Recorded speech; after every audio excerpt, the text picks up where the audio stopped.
Assalamualaikum warahmatullahi taala wabarakatuh. Alhamdulillah nahmaduhu wa nasta'inuhu wa nastaghfiruhu wa nastahdihi wa na'udzu billahi ta'ala min syururi anfusina wa sayyiati a'malina.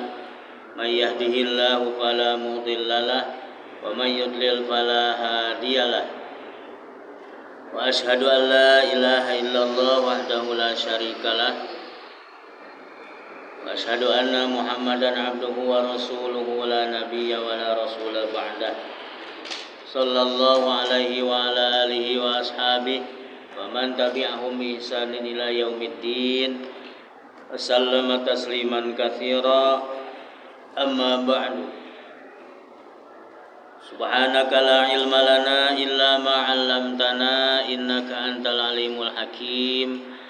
Allahumma rzuqna fahman nabiyyin wa hifdzal mursalin wa ilhamal malaikatil muqarrabin. Allahumma inna nas'aluka ilman nafi'a wa rizqan thayyiba wa amalan mutaqabbala. Allahumma inna na'udzubika min ilmin la yanfa' wa min qulubin la yakhsha' wa min nufusin la tashba' wa min da'watin la yustajabu laha.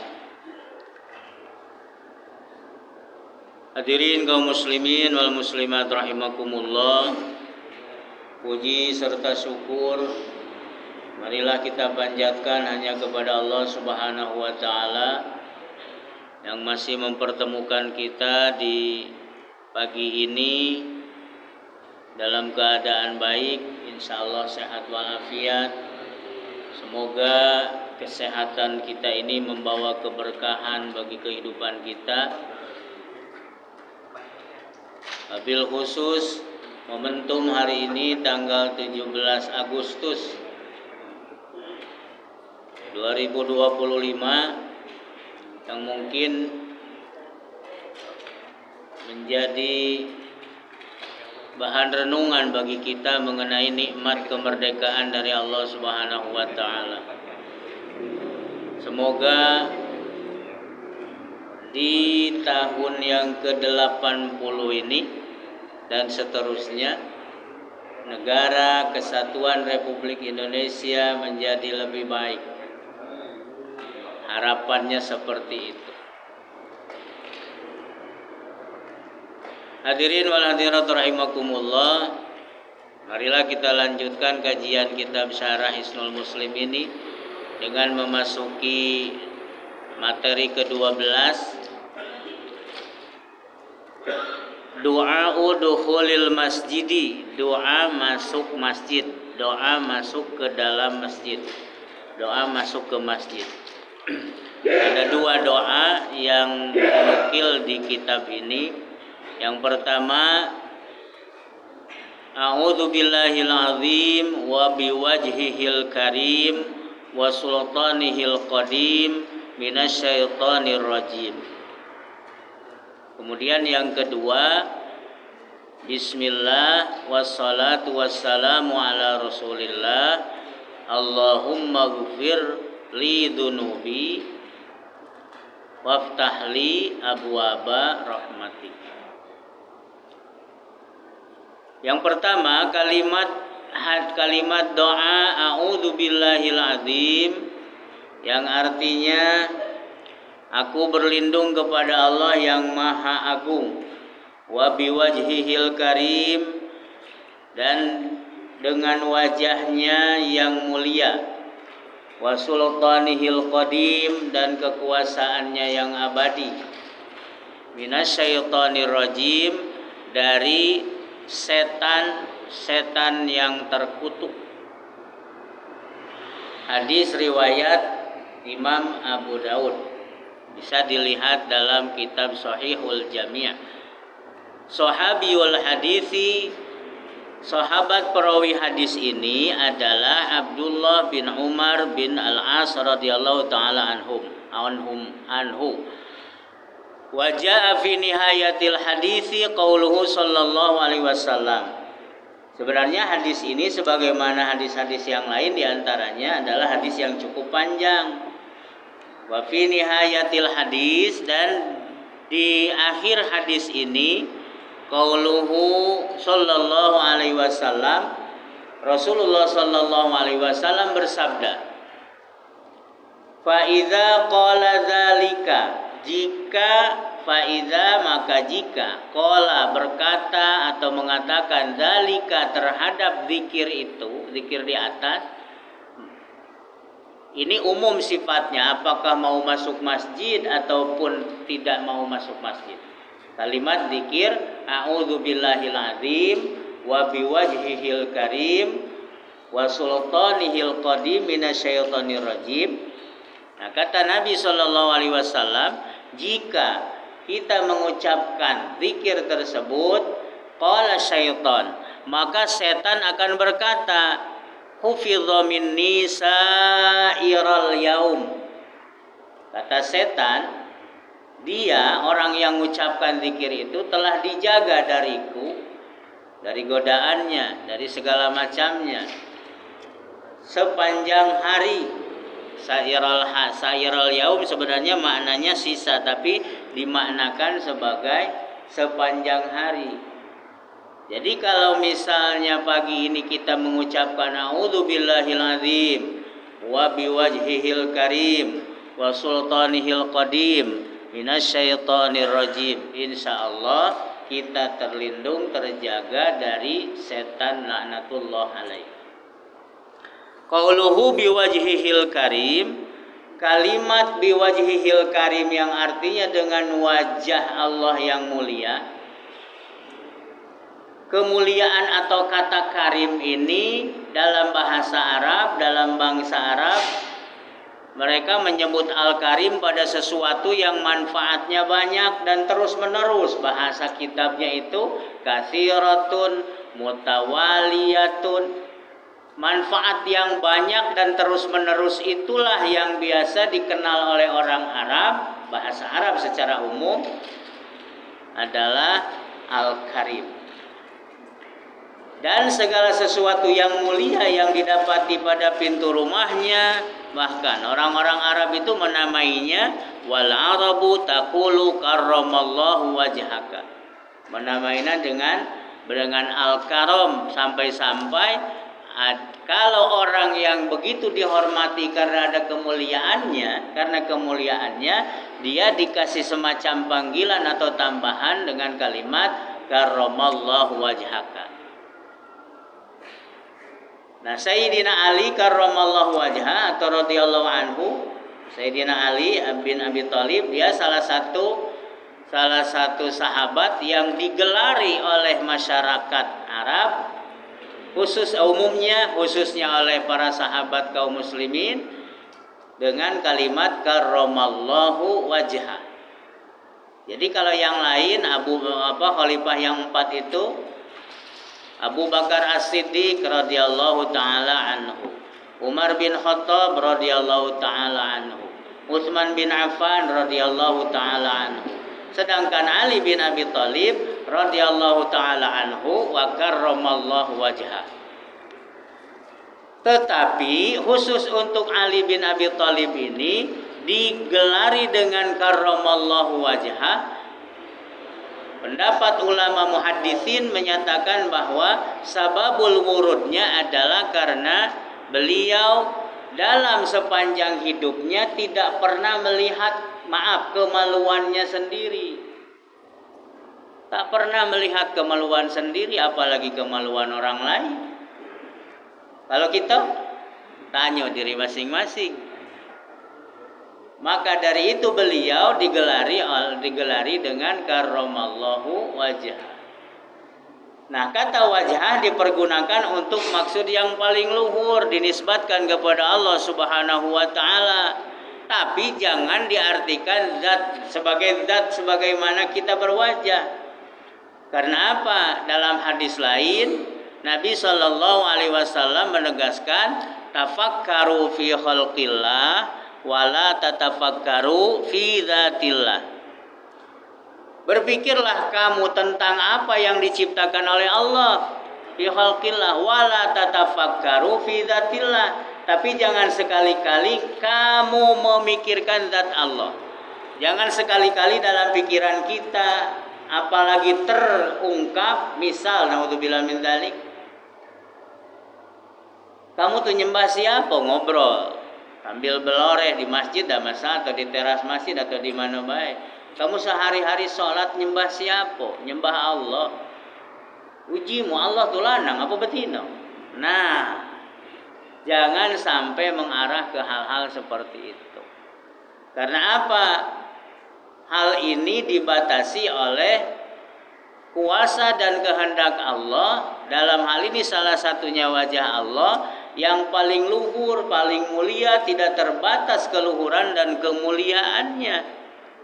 Sehingga kata musahih di sini, wa wajhullahil karim yaliqu bi jalalihi wa huwa sifatun min sifatihi dzatiyah la yushabbihuhu fi dzalika ahadan min khalqihi. Sehingga dalam hal ini menurut musahih di sini, wajah Allah itu bukan wajah seperti kita ini, rai kita ini, muka ini. Tapi wajah Allah itu yaliqu bijalalihi, yang berkaitan dengan keagungan dan kekuasaannya Allah. Wa huwa sifatun min sifatihi, yang itu merupakan sifat dari sifat-sifat kemuliaan, kehebatan zat Allah Subhanahu wa taala. Sehingga tidak seorang pun yang bisa menyerupai. Dikuatkanlah oleh keterangan dalam Quran surah Asy-Syura ayat 11. Laisa kamitslihi syai'un wa huwas samiul basir. Laisa kamitslihi syai'un, tiadalah sesuatu pun yang dapat menyerupai Allah. Wa huwas samiul basir, dan dialah Allah yang Maha mendengar lagi Maha melihat. Jadi tidak perlulah kita mengutak-ngatik zat Allah secara fisik. Kalaupun dikatakan wajhullah, wajah Allah di sini, sekali lagi itu berkaitan dengan betapa kuasa dan kehendak Allah Subhanahu wa taala. Sampai-sampai seorang profesor doktor tuh ahli ilmu kalam bagaimana menggambarkan kuasa Allah itu. Allah itu kan maha melihat, maha mendengar, maha menguasai. Bagaimana? Tidak bisa digambarkan.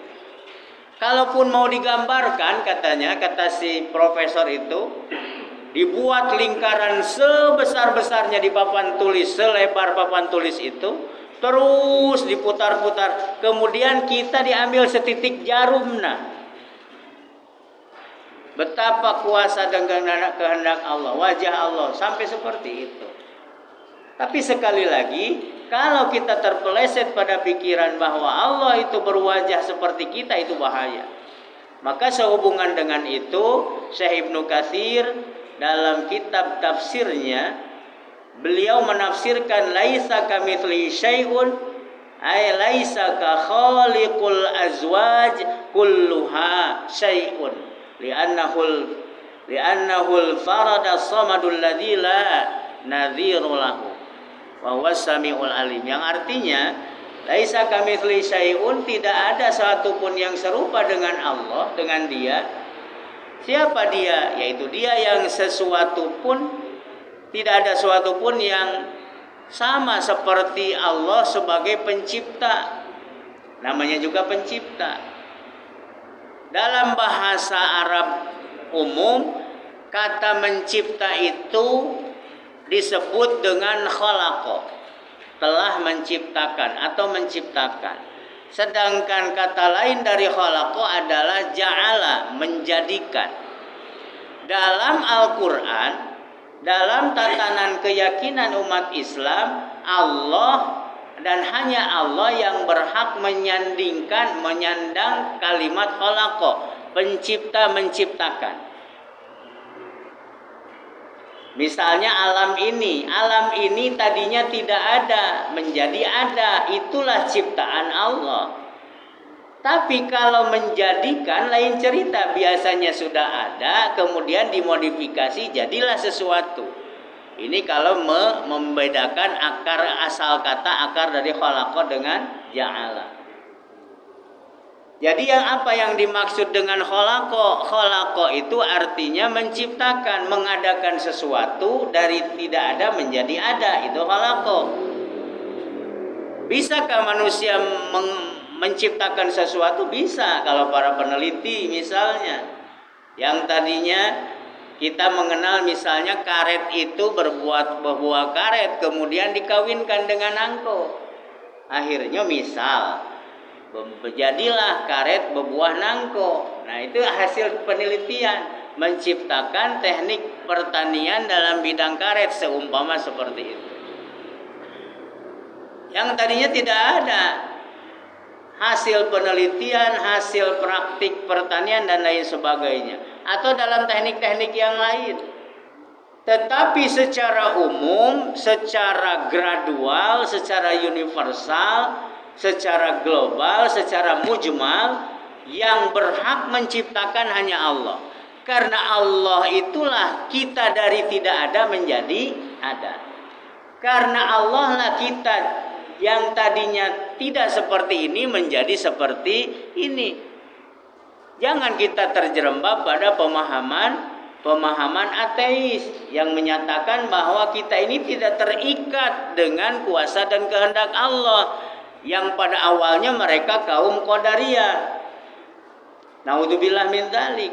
Oleh sebab itulah sekali lagi Syekh Ibnu Katsir menegaskan yang dimaksud laisa kamitslihi syai'un adalah bahwa tidak ada yang dapat serupa dengan Allah, karena Allah lah yang menciptakan segala sesuatu yang ada pada saat ini, bahkan dari dulu.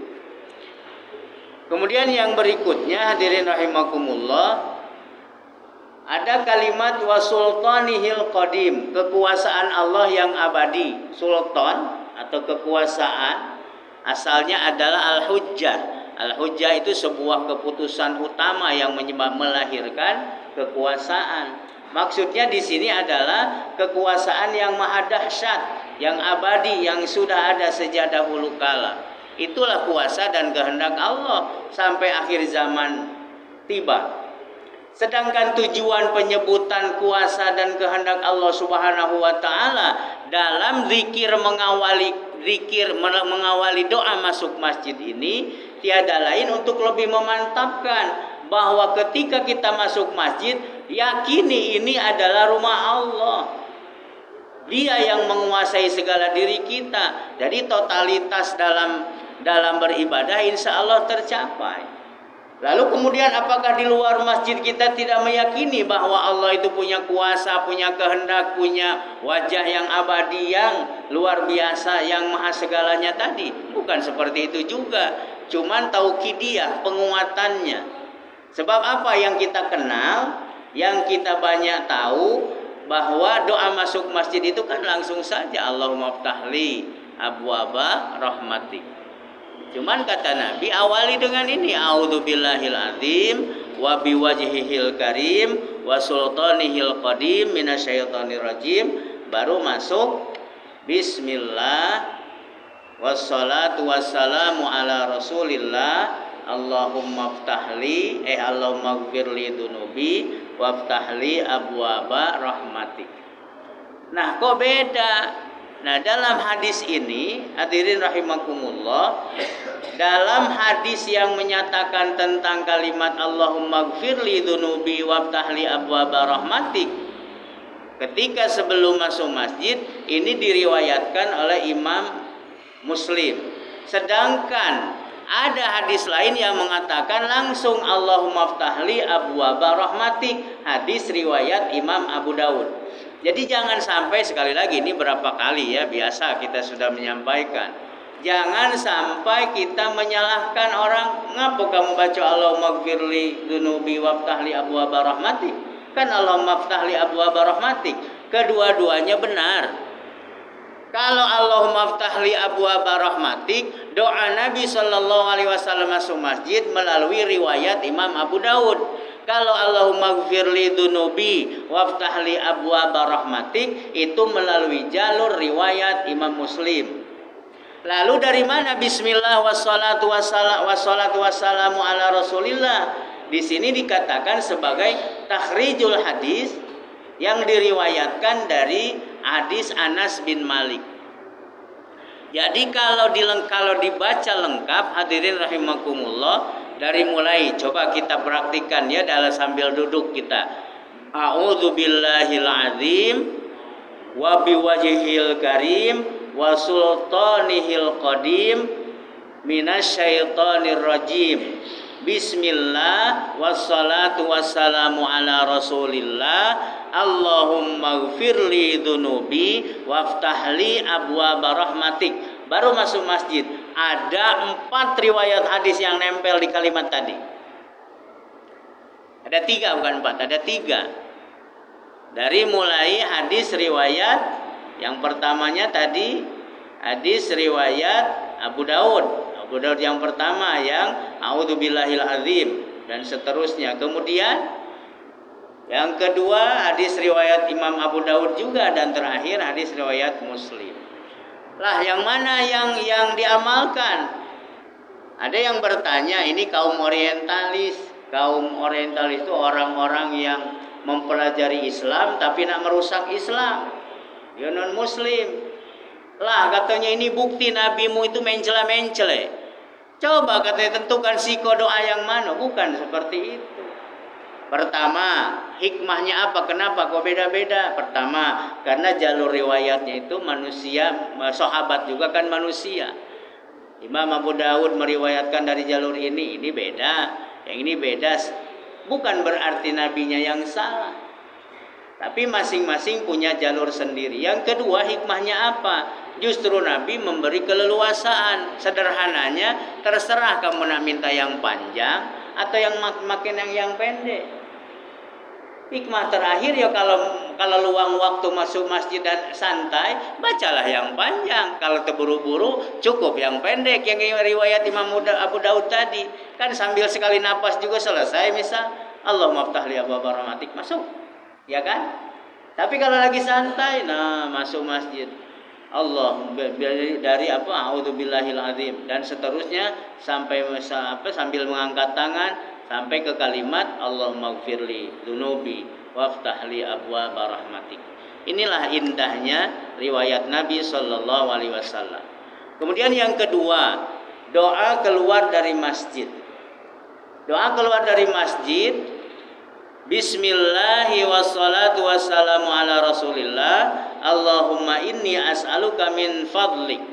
Allahumma asimuni minasyaitonir rajim. Nah, basmalah, sholawat dan salam itu kembali lagi tadi itu bagian dari takhrijul hadis yang disebutkan di sini dari Anas bin Malik radhiyallahu taala anhu. Kenapa diawali dengan salam, diteruskan dengan salam, memohon karunia Allah? Dalam hal ini sama tujuannya seperti dengan doa ketika mau masuk masjid. Kemudian di sini disebutkan sahabiyul hadis. Hadis ini diriwayatkan oleh Abu Humaid wa Anas bin Malik. Dalam hal ini hadirin rahimakumullah, penjelasan mengenai kalimat doa Bismillahi wassalatu wassalamu ala Rasulillah. Allahumma inni as'aluka min fadlik. Allahumma asimuni minasyaitonir rajim. Kata Imam At-Tayyibi, beliau menyatakan bahwa barangkali rahasia mengapa la'alla sirri fi takhsisir rahmati bidukhuli wal fadli bil khuruj. Ada sebuah rahasia mengapa ketika masuk masjid yang dikhususkan kita meminta adalah rahmat, sementara ketika keluar darinya kita minta karunia. Kalau masuk masjid, Allahumma ftahli abwaba rahmatik. Ya Allah, bukakanlah untukku rahmat-rahmatmu, kan begitu. Bukakanlah bagiku pintu-pintu atau berbagai macam rahmatmu. Ingat, abwaba di situ bukan berarti pintu sebagaimana pintu ini dimaknai oleh para ulama sebagai berbagai macam rahmat Allah Subhanahu wa taala. Rahmat itu kan kasih sayang. Ini yang diutamakan ketika kita masuk masjid. Tapi kenapa ketika keluar masjid yang diminta itu fadlik? Apa fadlik? Keutamaan, kemuliaan, keunggulan dari Allah Subhanahu wa taala. Karena di sini dikatakan, katanya sesungguhnya orang yang masuk masjid kemudian menyibukkan diri dengan perkara-perkara yang intinya untuk taqarrub atau pendekatan diri kepada Allah Subhanahu wa taala, maka akan mendekatkan dia kepada surganya dan pahala dari Allah Subhanahu wa taala. Hal itulah yang menjadi rahmat dari Allah Subhanahu wa taala yang paling besar. Apa maksudnya? Ketika kita masuk masjid tapi di masjid tidak melakukan hal-hal yang dapat mendekatkan diri pada pahala dan surga Allah, artinya dia tidak mendapat rahmat dari Allah Subhanahu wa taala meskipun ada di rumah Allah Subhanahu wa taala. Maka dari itu mintalah kepada Allah Subhanahu wa taala ketika masuk masjid itu perlindungan dari setan, supaya ketika kita duduk di masjid tidak ngomong yang macam-macam, tidak berbuat yang macam-macam, yang itu bukan taqarrub yang datang, bahkan tabaud, menjauhkan dari apa? Dari pahala dan surganya Allah Subhanahu wa taala. Maaf Pak, banyak kelakuan jamaah di masjid ini. Kadang ku heran. Pernah suatu ketika sholat subuh di sebuah masjid, muadzin lagi azan tuh kuat, Allahu Akbar, Allahu Akbar, dia ngobrol di belakang. Bukan di masjid ini, tidak tahu mau di sini.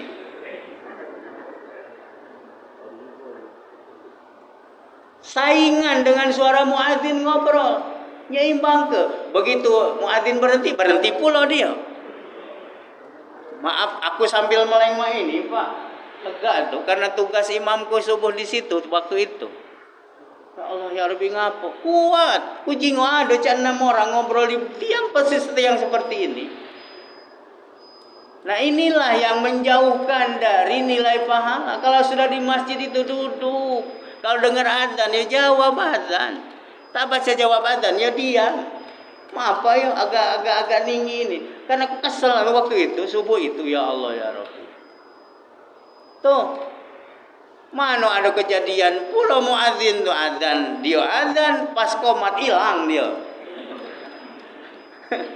Ada kejadian hilang qomat itu, pas hilang kemana? Ke kebun dia katanya sholat di musola. Ngapola mereka, padahal memang tidak wajib Pak ya, tidak wajib. Tapi ada sebuah keterangan dalam sebuah kitab hadis yang pernah aku baca, siapa yang azan dia yang qomat. Ada keterangan itu dalam kitab hadis Imam Adam Syiki kalau tidak salah, jilid 2. Ku ingat hadis itu, keterangan itu. Siapa yang azan, dia yang qomat. Ini dia azan, balari. Kami kemana? Jadi ketua masjid, ada apa qomat? Lalu aku ya tadi kata lah kemana jago muadzin tadi? Kabur ujinya tuh. Tuh. Tapi ya ini agak mending, dan maaf ngomong tuh mungkin ada hajat. Tapi ini ngobrol Pak di masjid.